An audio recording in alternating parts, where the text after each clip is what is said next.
Hello and welcome to the news at 10 on NTA News 24, live from Abuja. I am Stella Inameti. The headlines. Residents of Oloka in Oyo State urge government to beef up security following killing of forest guards in the area.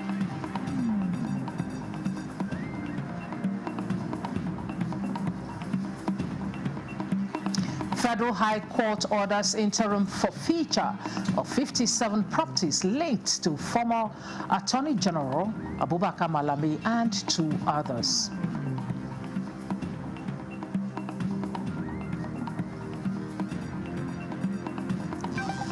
Nigeria's Center for Disease Control and Prevention confirms nationwide decline in reported cases of Lassa fever.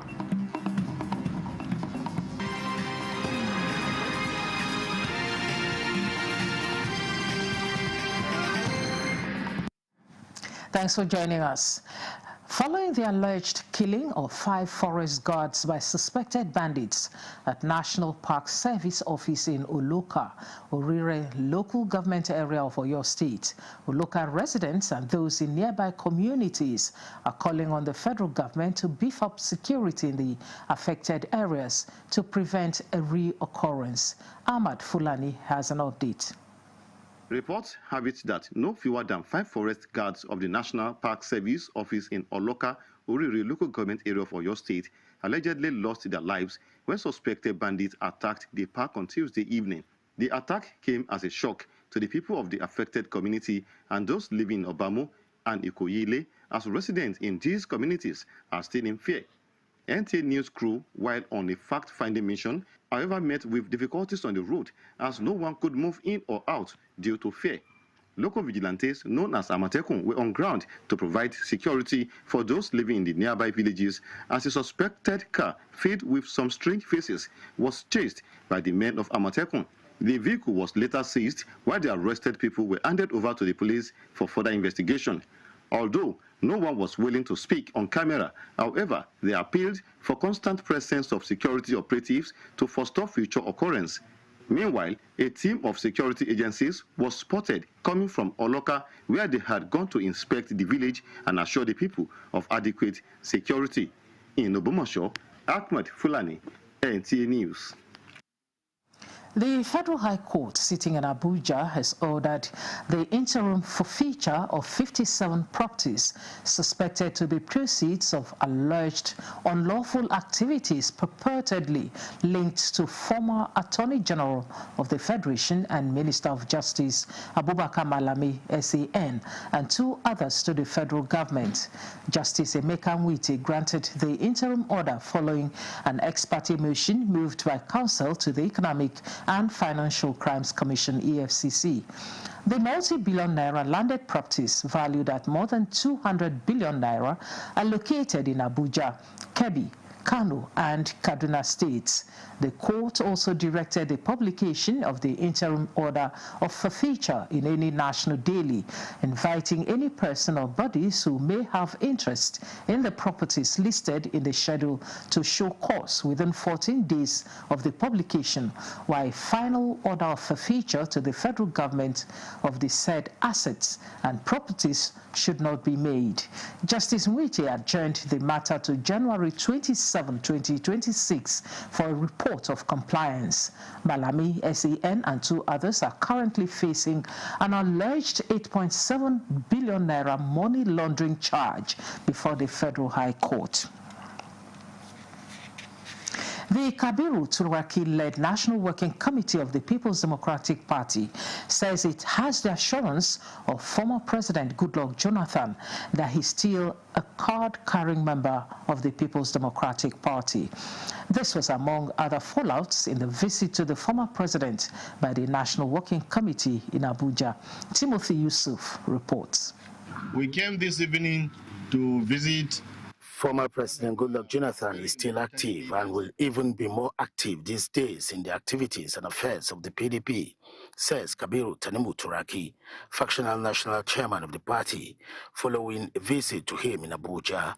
Turaki further explained that the former president assured NWC that PDP is the foundation of his political career and has been a pillar all this while, and he remains obligated to party. And his remarks and statements are not only reassuring, but indeed they are very, very encouraging as we begin to prepare for elections, off-season elections in Ekiti and Osun this year, and the general elections that are coming up in 2027. The Turaki-led NWC assured party members that PDP still remain the leading opposition party and that the new leadership of PDP is taking the party back to the people who are the owners, and in doing so, there is going to be level playing ground. Inclusivity and impunity will no longer be tolerated. Timothy Yusuf, NTA News. The Lagos State Governor, Babajide Sanwo-Olu, is calling on all members of the All Progressives Congress APC in the state to actively take part in the party's ongoing electronic registration exercise. The governor made a call after completing the digital process at Ward 3 on Lagos Island. Joy Ken Akpabuya reports. The word-to-word APC digital registration exercise is currently ongoing across Nigeria, with Lagos State Governor Babajide Sanwo-Olu joining other party members to revalidate his membership at his ward located at the St. Stephen's School compound, Adeniji Adele, Lagos Island. Describing the exercise as a civic responsibility and a vital step for every member of the party, Governor Sanwo-Olu said the digital process underscores the APC's commitment to transparency, innovation, and a stronger party structure ahead of future political engagements. There, nobody's asking you for anything. Just come here and register and collect the slip, and be a member of the party, and it's time for us to show sincerity and show commitment, of the party, and it's important. As I've seen it, it's very important, and it's digital. It's something that you do in 5-10 minutes. Because we want to see you, that's why you cannot do it remotely. But you can see that the officers that are doing it have their laptops, have their tablets, and in 5 minutes, 10 minutes, it's all over. The governor added that the digital exercise will run throughout the month of January and is open to both existing and new members, urging young people in particular to take advantage of the opportunity. In Lagos, Joy Ken Akpabuya, NTA News. And still on politics, some members of the All Progressives Congress in Zamfara State have raised an alarm over alleged sabotage of the ongoing e-registration and revalidation of membership embarked upon by the party nationwide. They accuse some influential members of the party in the state for undermining the process as part of their grand design to whistle down the party in Zamfara State. Jamilu Ibrahim Gusau reports that the allegations were made at a press briefing in Gusau with the appeal to the leadership of the party at the national level to wade in and prevent further harm in the party.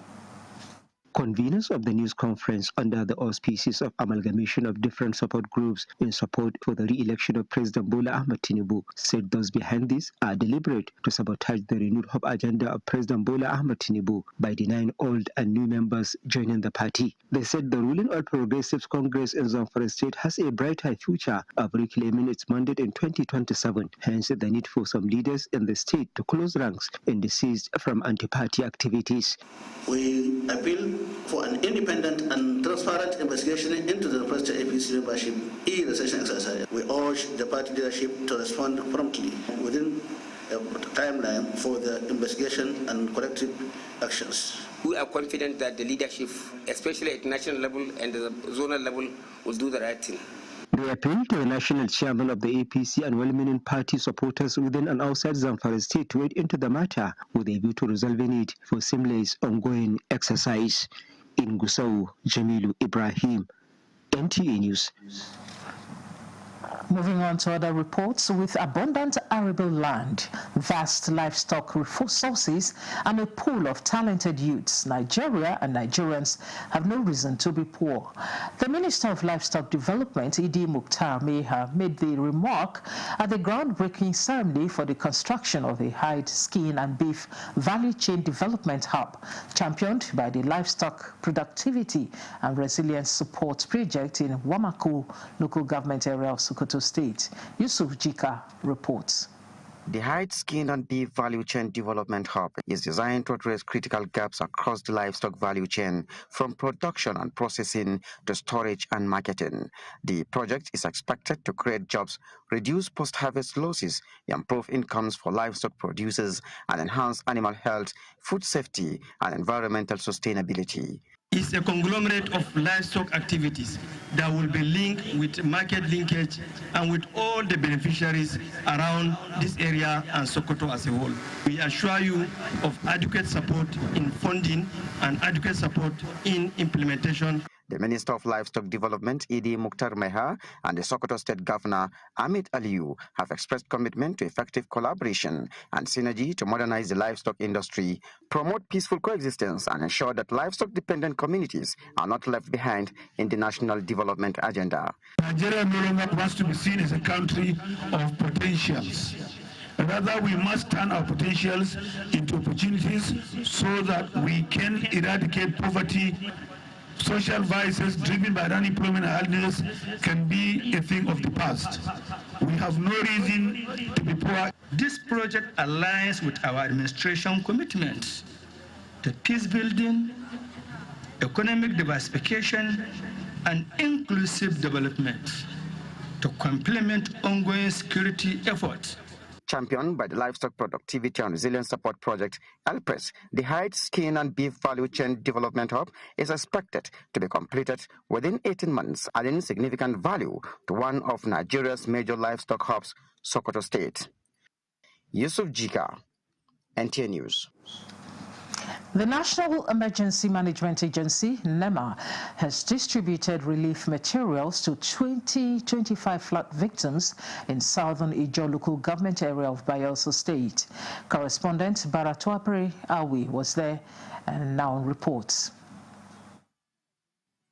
For the people of southern Ijo, flooding is a yearly experience impacting homes, farmlands, and other means of livelihoods. However, true to the promises they received regarding 2025 floods, help has eventually come from the federal government. These relief materials were first received at the NEMA Operations Office in Port Harcourt before being transported to Bayelsa State for onward distribution to affected persons and communities across Southern Ijo Federal Constituency. The items include 325 kg bags of rice, 300 bags of gari, 300 cartons of spaghetti, 30 cartons of vegetable oil, 30 cartons of iodized salt, among other essential supplies aimed at easing post-flood hardship. The intervention followed a formal appeal by the member representing Southern Ijo Federal Constituency, Rodney Ambawe, who conveyed to the presidency the scale of destruction suffered by his constituents as a result of the flood incident in the area. What NEMA has released, I'm very grateful. And the communities were quite many. But with what has been brought, we'll be able to distribute to the various communities that are affected, irrespective of the quantity that we may have demanded for. NEMA officials say the direct distribution approach ensures that relief materials reach the most vulnerable, reinforcing the agency's commitment to timely disaster response and humanitarian support. We had a collaborative joint assessment, and the President, through the Director General NEMA, graciously approved these items as support for those affected victims. About 10 communities were captured in our assessment, and what has come with all the names of the people we have collated during the time of the assessment, which is about 550 names. By this intervention, I think there is a sigh of relief to the people. I feel very happy for these things to get to us. I thank all those that are involved that makes this thing possible for both men and women, including the disabled in Amasoma, to benefit. The people of Southern Niger are hopeful that beyond emergency relief, lasting solutions to perennial flooding will follow. From Amasoma in Southern Niger Council area of Bayelsa State, Baratwai Awi, NTA News. This is the news at 10 on NTA News 24. We will be back with more news after the break. Furniture's legendary final sale of the year is here.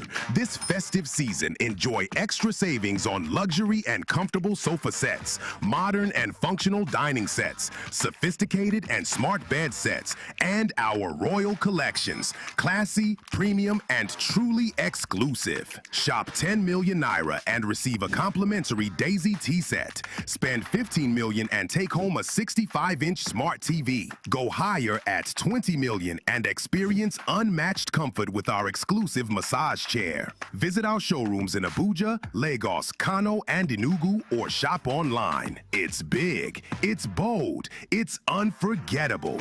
It's Baffy Furniture. Season's greetings from all of us at Risco Foods. The festivities are already in the air, and we'd like to especially thank you for your continued patronage of Risco Foods, the only tomato brand to win the National Productivity Order of Merit Award by the federal government of Nigeria. With our proud Nigerian products and services, we are continuing to create thousands of jobs for our people and for the growth of our economy.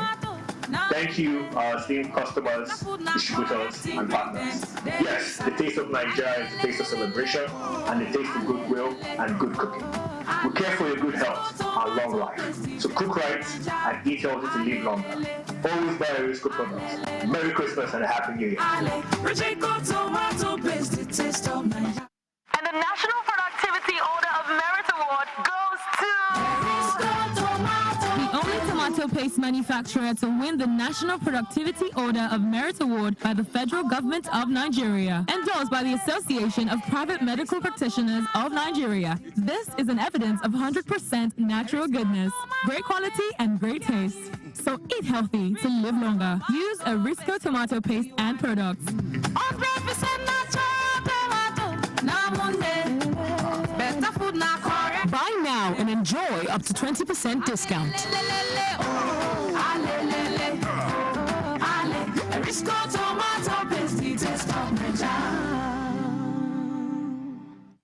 From concept to creation, our engineers push the boundaries of technology, seamlessly blended performance and sustainability with a deep commitment to African ingenuity. Introducing the CNG Boss, a remarkable achievement in engineering designed to operate on compressed natural gas, a cleaner and more sustainable fuel alternative. At Innocent Vehicles, we proudly lead the way in creating greener mobility across Africa. And it doesn't stop there. From SUVs to sedans, spacious buses to electric cars, Innocent offers a wide range of models designed to meet every need. Innocent Vehicle, the pride of African roads. This is NTA News 24. Welcome back and thanks for staying. The Nigeria Center for Disease Control and Prevention, NCDC, has confirmed a nationwide decline in reported cases of Lassa fever. According to the latest Lassa fever situation report released by the agency, the number of confirmed cases fell from 28 in epidemiological week 50 to 21 cases by week 52 of 2025.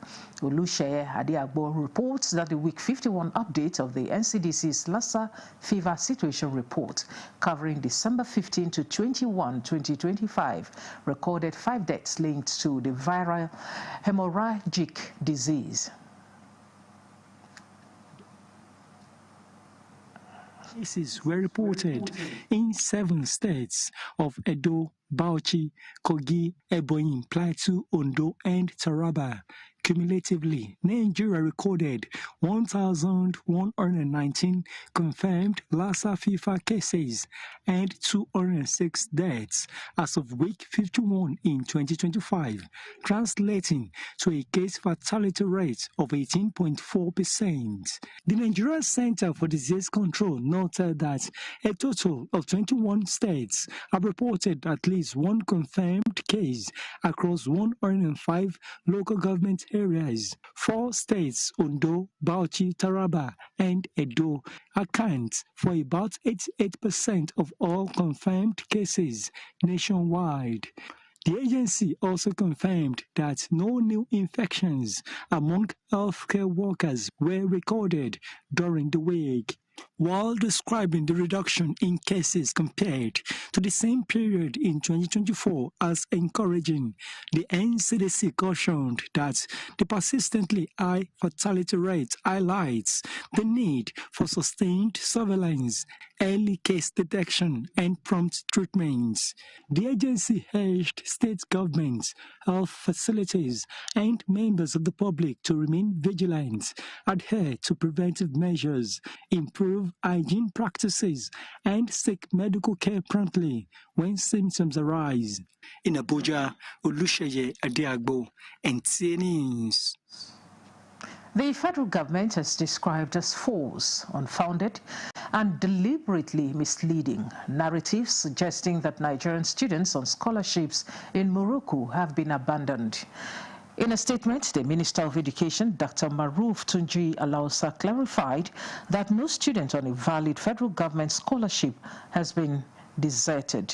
He explained that all beneficiaries duly enrolled under the bilateral education scholarship program before 2024 have received their payments up to the 2024 budget year. The ministry acknowledges there have been delays, which it attributes to broader fiscal constraints, but insists these are being resolved through engagement with the Ministry of Finance. Dr. Alausa stated firmly that no new bilateral scholarship awards were made in October 2025 or at any time after the policy review. He labeled documents suggesting otherwise as fake and unauthenticated. A calculated attempt, he said, to mislead the public. The minister explained that only scholarships that are fully funded by foreign governments are now being supported. Notwithstanding this policy shift, he affirmed that government remains fully committed to students already enrolled and will support them until completion. The current administration has shown political will in addressing years of stagnation through improved funding, personnel welfare, timely promotions, and modern operational tools on paramilitary institutions across Nigeria. Secretary of the Civil Defense, Immigration and Prison Services Board, General Abdul Malik Jibril, disclosed this at the decoration ceremony of Federal Fire Service personnel in Abuja. Dennis Temple reports. Fighting fire in Nigeria's metropolitan cities may soon no longer be the nightmare it once was, as reforms aimed at strengthening emergency preparedness and response continue to take shape nationwide. I undertook morale-boosting tours of the fire stations within the Federal Capital Territory Command, not as a formality, but to speak directly to fire officers. Reports indicate that in 2025, Lagos State alone recorded nearly 1,922 fire outbreaks attended to by the fire service, the highest in the country, while the FCT recorded about 338 fire incidents within the same period. In line with President Bola Tinubu's reform agenda, the Post Secretary urged the leadership of the fire service to remain proactive and undeterred in making genuine requests for modern firefighting equipment and enhanced operational resources. It is to the knowledge of everybody in this country that in the past, many fire incidents that took place left a very gory memory in our mind. So you must continue to give your best and to serve the service to the best of your ability. We wouldn't want to see any misbehavior. A total of 2,620 trained personnel are now empowered to strengthen emergency response and ensure rapid intervention in fire and other emergency situations nationwide. In Abuja, Dennis Temple, NTA News. And that concludes the news at 10 on NTA News 24. Thanks for watching. I'm Stella Inameti.